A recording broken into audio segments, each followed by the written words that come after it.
Who you are, where you from? My name is Iam Tongi, and I'm from Kahuku, Hawaii. What if the spotlight found you, not at your strongest, but at your most broken? When Iam Tongi stepped onto the American Idol stage in 2023, he wasn't there to chase glory. He was there to honor a promise, one made to a dying father who had spent every last dollar, every last ounce of hope, believing that his son's voice would one day move the world. And it did. But that night wasn't just the beginning of a career. It was the start of a cultural shift. Iam wasn't the typical Idol contestant. He didn't fit the mold. He wore a lei on stage. He sang barefoot island melodies. He brought a soft strength to the mic, not flashy choreography. But when he sang Monsters, with tears streaming down his face, the world stopped scrolling. It leaned in, because it wasn't just a song. It was grief in harmony. It was a son saying goodbye to his father in front of millions, and millions silently saying, "We hear you." In that moment, something rare happened. People didn't just vote for a singer. They connected to a soul. But what came next wasn't all praise. Internet trolls called it a sympathy win. Industry critics dismissed him as not commercial enough. Yet, through all of it, Iam stayed rooted in his humility, his family, and his people. He brought island music to a Hollywood stage, turned a broken guitar into a symbol of resilience, and transformed tragedy into triumph. And maybe that's the real story here, that sometimes you don't need polish to be powerful. You just need truth. And Iam Tongi sang his truth so clearly, so vulnerably, that it echoed far beyond the Idol stage. Because what he carried wasn't just a song, it was a legacy. And when he sang, the whole world felt it. May 2023. The lights dimmed, the crowd hushed, and an 18-year-old boy from Kahuku, Hawaii, stepped onto the American Idol stage. His name? Iam Tongi. He wasn't there to chase stardom. He was there because someone believed in him, even after they were gone. Just months earlier, Iam had buried his father, Rodney, his best friend, his biggest fan, and the man who had given him his first guitar. The pain was raw, the wound still fresh. But that night, he wasn't going to sing just any song. He chose James Blunt's haunting Monsters, a farewell song to a dying father. He sang, and then he broke. But here's the thing, he didn't stop. His voice cracked, but his spirit didn't. That audition was more than a performance. It was a moment suspended in time. Every note was a conversation with the man who couldn't be there to hear it. And yet, somehow, you felt like Rodney was in the room. You could almost see him, proud, smiling, whispering, "That's my boy." What the world didn't know was how close Iam came to never standing on that stage at all. After being rejected in a previous season, he had no plans to return. He felt defeated, too embarrassed to try again. It was his mother who signed him up behind his back, knowing deep down that her son's gift couldn't be hidden forever. And thank God she did, because the moment that video hit the internet, everything changed. Within 48 hours, it went viral, 16 million views and counting. Suddenly,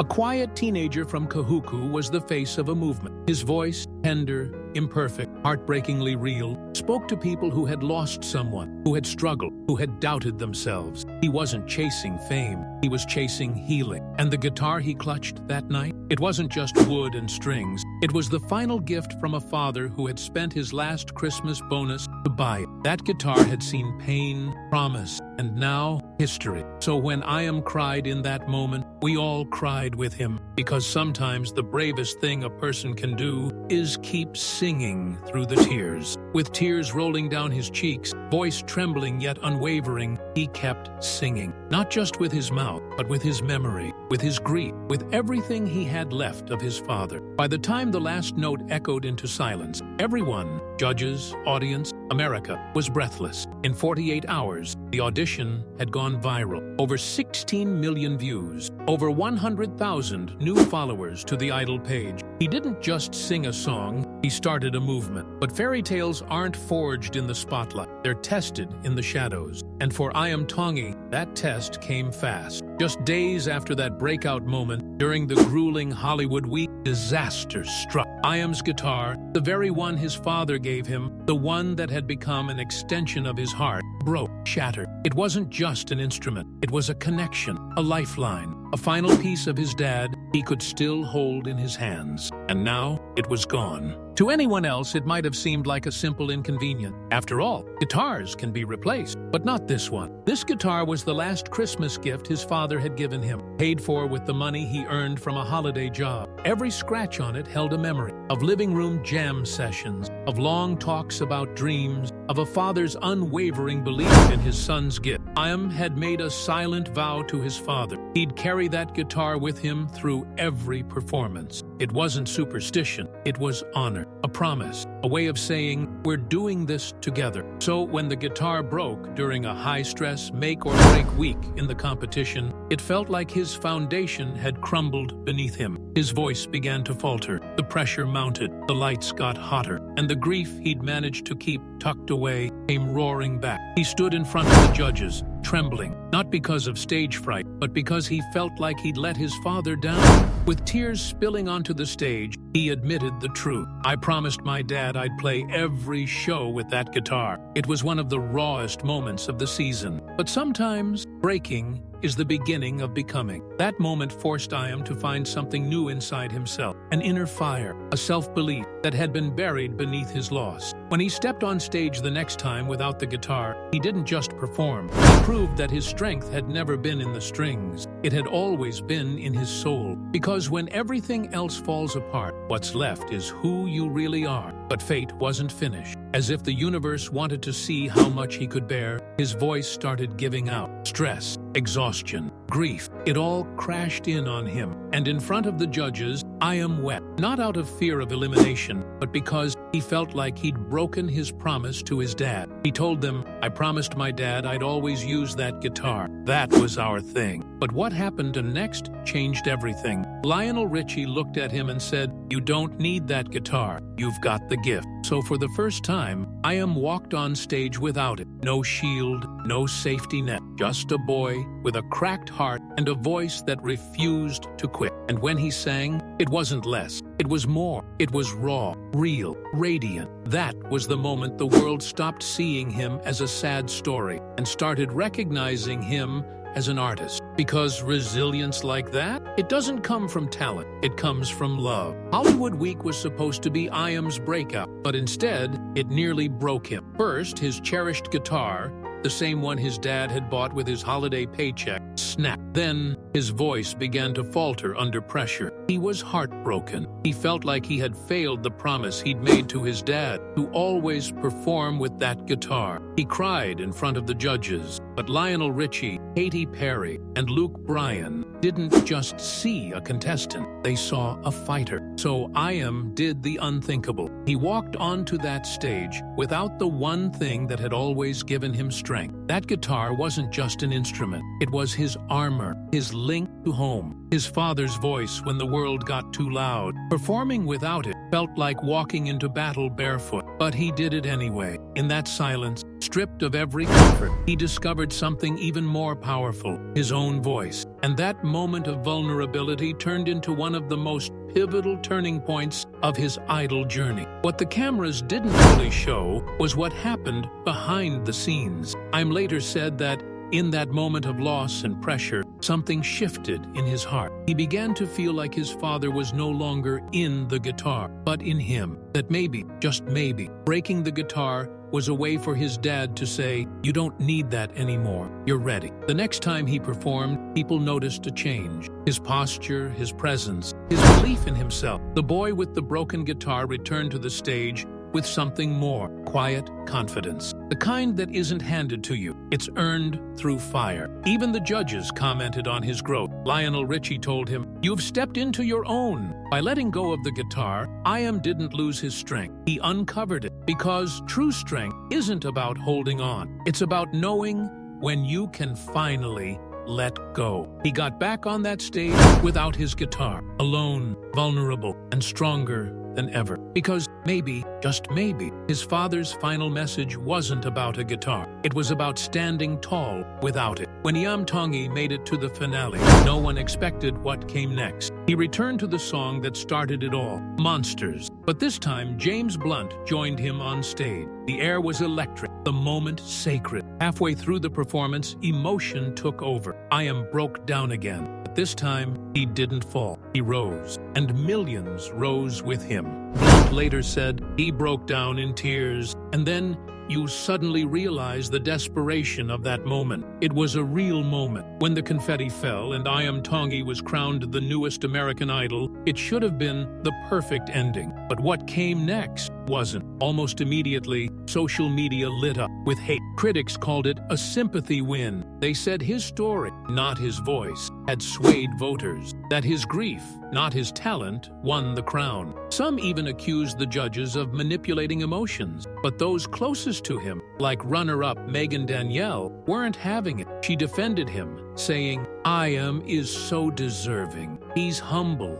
and incredibly talented. Anyone who stood next to him knew that." And Iam? He responded with humility. "I would have been happy for anyone who won," he said. "I never expected to get this far." But the truth is, he didn't just win a show. He carried a legacy. From the very beginning, every note Iam sang was about more than himself. It was about where he came from. With performances like Cool Down by Kolohe Kai, he brought the sound of the islands into America's living rooms. He wasn't just chasing a career, he was planting the flag of island music on a global stage. Roman de Peralta, the lead singer of Kolohe Kai, said, "The American Idol audience is a demographic we don't usually get to reach." Iam opened the door. Hawaiian Grammy winner Kimya Minor agreed. "We don't see a lot of people like us in mainstream music." What Iam did, he showed that the world is hungry for it. His success meant something powerful to Pacific Islanders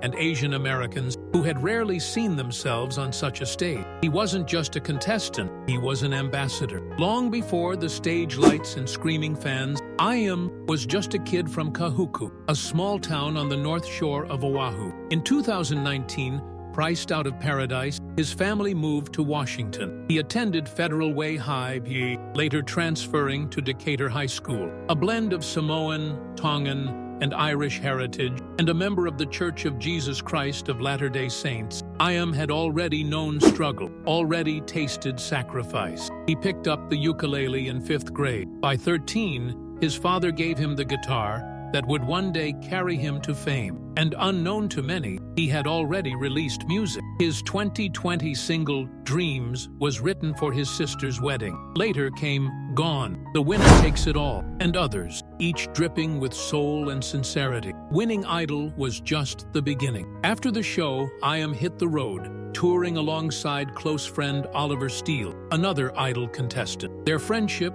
forged in pressure, grew deeper as they performed together across the country. Back in Hawaii, they were gifted custom-made ukuleles, a symbol of their journey and bond. On July 1st, Iam returned to perform at Turtle Bay Resort. On stage with him, Roman de Peralta, singing Cool Down, live for the first time together. It was a full-circle moment. Just 9 days later, Iam performed the national anthem at the 2023 MLB Home Run Derby, his biggest live audience yet. Nervous, he forgot to remove his cap. Fans? They understood, because realness like his can't be staged. Beyond music, Iam used his fame for good. After the devastating Maui wildfires, he posted a heartfelt video urging support for victims. He sang Israel Kamakawiwo'ola's Starting All Over Again, not to sell records, but to heal hearts. In August 2023, he released a studio version of Monsters with James Blunt. From a TikTok cover to an Idol audition,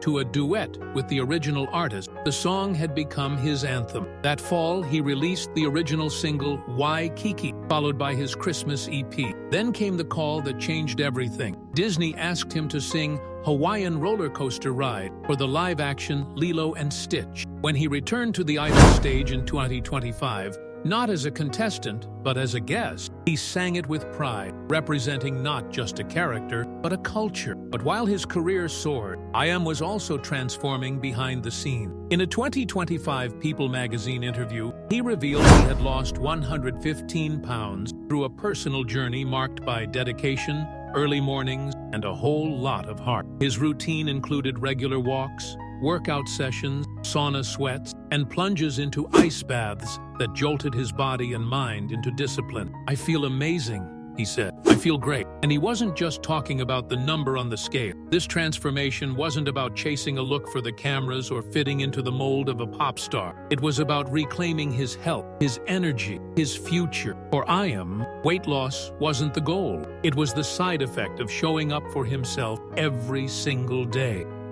His fans noticed not just the physical change, but the confidence that started radiating in every performance, every interview, every smile. It was the glow of someone who had faced unimaginable grief, skyrocketed into fame, and still chose to grow, not because he had to, but because he wanted to. In many ways, his physical journey paralleled his emotional one. He had carried the weight of a father's memory, a community's expectations, and the burden of public judgment. Letting go of that physical weight symbolized something deeper: release, renewal, reinvention. And he shared it all openly, inviting his audience into the journey, not to show off, but to say, "You can do this too." In an industry that often pressures artists to look a certain way, Iam did it on his own terms. No crash diets, no publicists spinning a narrative, just daily work, private struggle, and honest effort. And through it all, he remained the same soulful, grounded young man the world first met on that idol stage. Only now, with stronger legs to stand on and a bigger heart to keep going. And through it all, his charm remained honest, kind, real. Iam Tongi's win wasn't just a personal triumph. It was a crack in the ceiling of an industry that has long overlooked Pacific Islander and AAPI artists. From 2007 to 2019, they made up less than 6% of speaking roles and barely 4% of film leads. And of those, almost none were over 40 or LGBTQ. Hollywood has erased, stereotyped, and simplified these cultures for years. But Iam stood center stage and sang anyway. He broke through, not by fitting in, but by being unapologetically himself. And that made all the difference. Iam Tongi didn't just win American Idol. He cracked open a door that had long been bolted shut for Pacific Islanders, for Asian Americans, for every kid who looked in the mirror and didn't see anyone like themselves on TV. Hollywood, for decades, had told the same narrow story. When Pacific Islanders were represented at all, they were background character, punchline, or spiritual caricature, rarely heroes, almost never lead,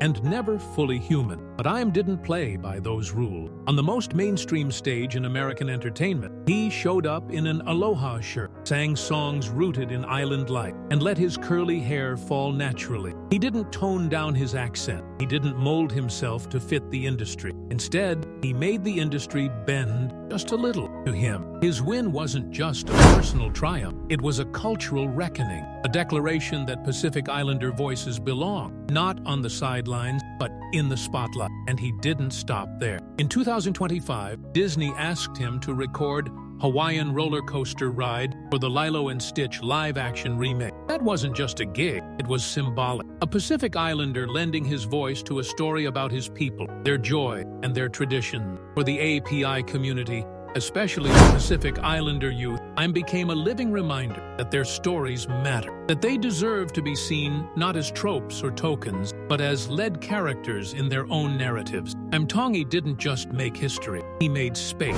And now that the door's open, you better believe more are coming through. He carried his father's memory, his culture's pride, and an entire community's hope on his shoulders. He sang through pain, he stood through judgment, and he proved that being real, being you, is the strongest song you can sing. So the question now is this just a moment or the beginning of something bigger? Let's make it the start of something. Like this video, if Iam's story moved you. Share your thoughts below. What does his journey mean to you? Subscribe for more untold stories that matter, because sometimes the most powerful voices are the ones they never expected to hear.